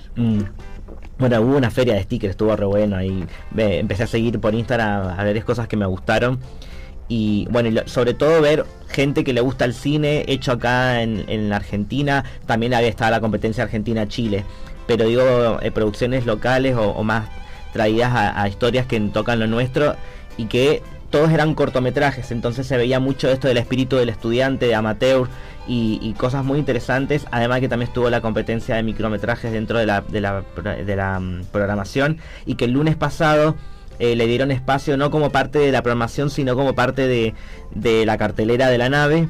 Se pasaron con entrada gratis a las 20 horas todos los cortos hechos en Mendoza, sí, porque habían cortos, había mucho de Tucumán, había un par de Neuquén también, de Buenos Aires, de San Juan, bueno, y de Chile, que tenía la parte especial. Pero el lunes hizo una proyección especial de todos los cortos mendocinos, y eso está bueno también para venir y compartir con tu familia. Y bueno, se llenaron las salas, así que para mí como experiencia estuvo buenísimo. Sacamos una duda, ¿había competencia provincial o era competencia nacional de cortometraje? Era nacional. No, era nacional, pero habían 2 jurados por cada competencia, porque estaban los cortometrajes de estudiantes, donde estaba el jurado por estudiantes, que había un estudiante por cada lugar de la carrera. Uno de la TUPA, uno de la Congreso de Comunicación Social de mi carrera también. Claro, también eran 5. Uno de la Masa y uno de la Escuelita de Cine. Y después estaba el jurado que había conformado la organización, y ahí estábamos con otras personas. Y después estaba la competencia nacional, que era no era de estudiantes, sino ya de cortos terminados por personas que ya se dedican al cine. Y bueno, el micrometraje era abierto para todo público. Porque incluso me encontré con gente que yo no sabía que ustedes hacían cortos, y no, porque vimos el concurso y nos gustó. Que está bueno para eso, para como experiencia, y además porque duran 1 minuto nada más, estaba bueno. Pero bueno, ahí le dejamos como recomendación para cuando se vuelva, ojalá que el año que viene se vuelva a hacer el Grava, están invitadas. Y porque en septiembre se viene una nueva edición del Bafisi, y también, al igual que el año pasado, va a tener una división de programación tanto en la nave como en el microcine. Por eso aprovecho para mencionar la programación del microcine, porque hoy tenemos Terror en el Terroir, es este mes películas de cine de terror, obviamente francés. Hoy, 14 de agosto, vamos a ver a las 21 horas con entrada sin costo Fronteras o Frontières, que es una película que hace un guiño al Juego del Miedo y a Hostel, como de algo que sucede de personas que terminan llegando por refugio a un hotel medio raro, y parece que no van a sobrevivir hasta el final, pero en Francia. Espectacular. Si es francesa. Sí, hay mucho cine francés de terror. Bueno, la semana que viene vamos a ver Raw, que es crudo, sí, de Julia Ducournau. Y bueno, y el sábado tenemos ciclo de cine alemán, traído por la Asociación Goetiana de acá de Mendoza, con Los Educadores, o en alemán sería Die Fetten Jahre sind vorbei, que es, porque no es el nombre exacto, es Los años de abundancia han pasado. Ajá. Significa eso, pero nos mintieron con Los Educadores. Pero quien no mintió fue Daniel Brühl, porque ahí jovencito en 2004 como protagonista, después lo trajeron para Hollywood. Así que si quieren verla de nuevo, este sábado a las 21 horas en el microcine. Y como no nos vamos a ver hasta el viernes que viene, les digo que el miércoles que se lo decía Dante más temprano porque la mencionó justo esta película. En el ciclo de cine de anime vamos a ver Hiroshima, del ciclo de cine de anime justamente, o como le dijiste buen nombre en español. Jean-Pierre Descalzo. Esa misma. Durísima. Sí, es como al ponerle que está a la altura de La tumba de las luciérnagas, sí. Un poco más trágica y más cortita, además 1 hora y cuarto dura. Sí, más impactante visualmente. Sí, porque está basada en la historia real de la bomba de Hiroshima, ambientada en la Segunda Guerra Mundial. Y el jueves, el Cineclub Estoco, que este mes nos ha traído un ciclo de retrospectiva a John Woo, este director hongkonés que hizo mucho cine de acción y que después terminó trabajando en Hollywood y hizo, por ejemplo, Misión Imposible 2. Acá tenemos para el jueves que viene Una bala en la cabeza, así se llama la película, A Bullet in the Head, sí, de obviamente John Woo.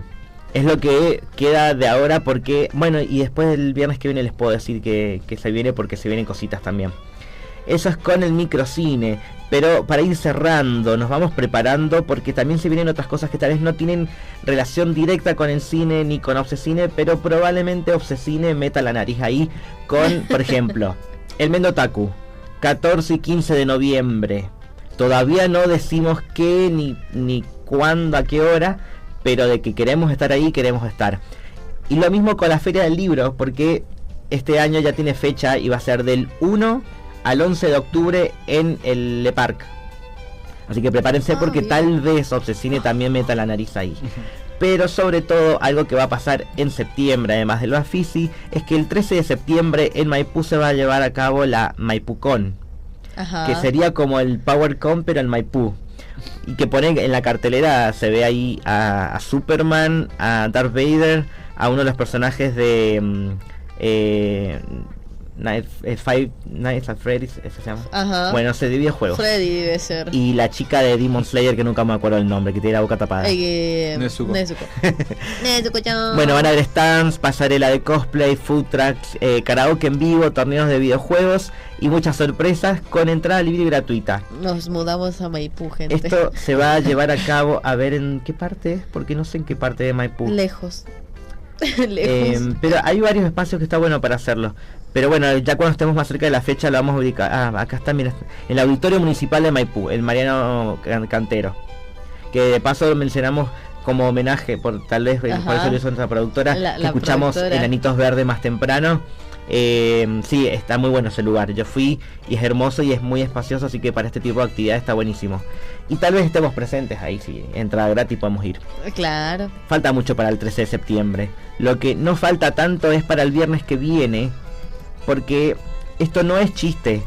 El viernes que viene vamos a hablar de películas de payasos. No, acá nuestro compañero tiene una remera muy buena, un payaso. Está sentado y pensé que se habían ido. No. Tiene a Pennywise en la remera. No lo veo, pero es muy bueno, en serio. Bueno, le podemos sacar una foto para la semana que viene, si no, porque hoy es el último día que nos acompañan los chicos de las pasantías. Ya la semana que viene vamos a tener a otro grupito, pero les agradecemos, era Jero y Olivia. Les agradecemos y que esperemos que les dejen buena nota en las pasantías. Déjenos bien parados para sus compañeros también. Llegamos al final de este programa que hemos hablado de un montón de cosas, pero siempre de cine. Nos vamos a encontrar el viernes que viene, como siempre, de 14 a 16 por Radio U, en esto que fue Obsecine. Bye bye. Chau. Chau.